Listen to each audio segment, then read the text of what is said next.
Time for the Saturday headlines in our second intermission with Elliotte Friedman, who reported, I think, a month ago this was all going to happen. But here's Vancouver GM Patrik Allvin on the why and the how J.T. Miller's ultimately traded away.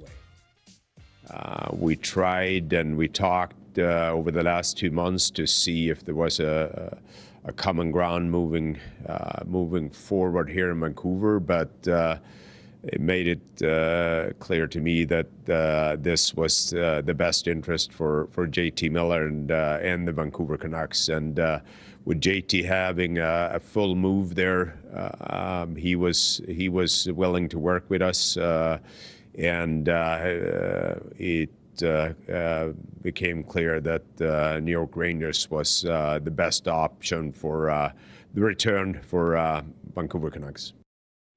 That is from about a 5-minute interview that we'll run in the second game, Detroit-Calgary this evening. And we'll get into Pettersson and all that stuff. But you go ahead. What do you think?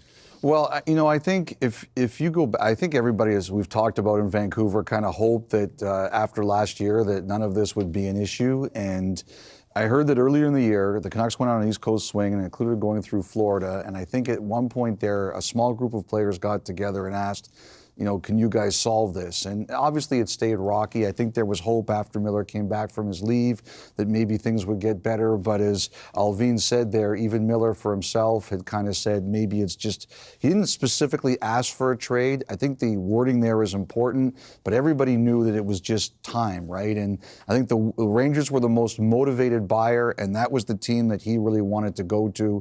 So everybody worked it out for that way. Now, other things to deal with in the aftermath of this, number one, the noise around Pettersson can calm down too. I think the Canucks are determined to see how it goes for him now. I don't think they want any noise around him. They just want him to play and see if this helps settle him down.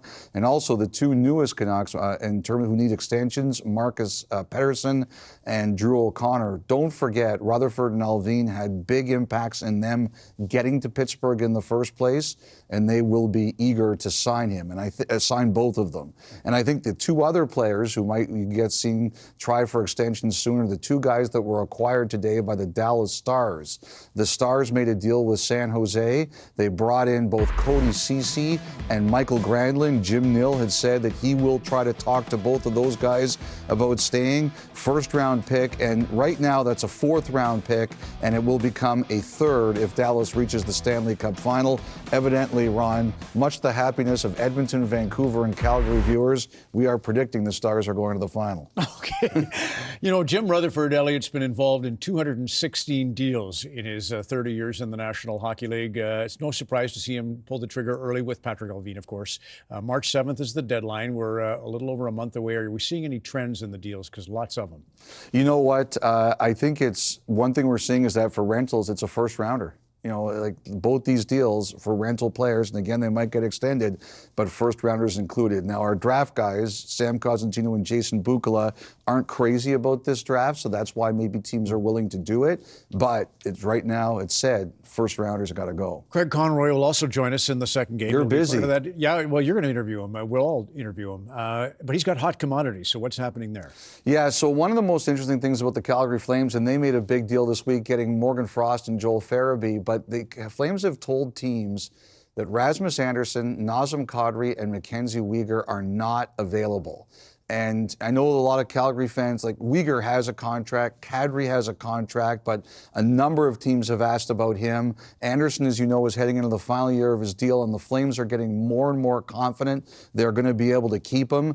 But they have told specifically the teams who've asked about those three players, we're keeping them, we're in the race, and they're important to us. The salary cap, you reported it's going from 88 now up to the 95.5 next year. That's a lock. And then it was supposed to go to 104 and 113.5. So where are we? So that was announced yesterday to a lot of surprise. I think a lot of teams didn't know about it as much as a lot of players did. The players, I think, had been told the night before it was going to happen. The teams were told on Friday morning. But, the 95.5 next year is set. According to the memo that was sent out, that can't be changed. But, it's a weird time in the world right now. But, it is? Yeah. But right now, there's a lot of teams and players beginning to think that those second and third year numbers might go even higher. As long as nothing really strange happens, they think that those numbers might turn out to be a tiny bit low.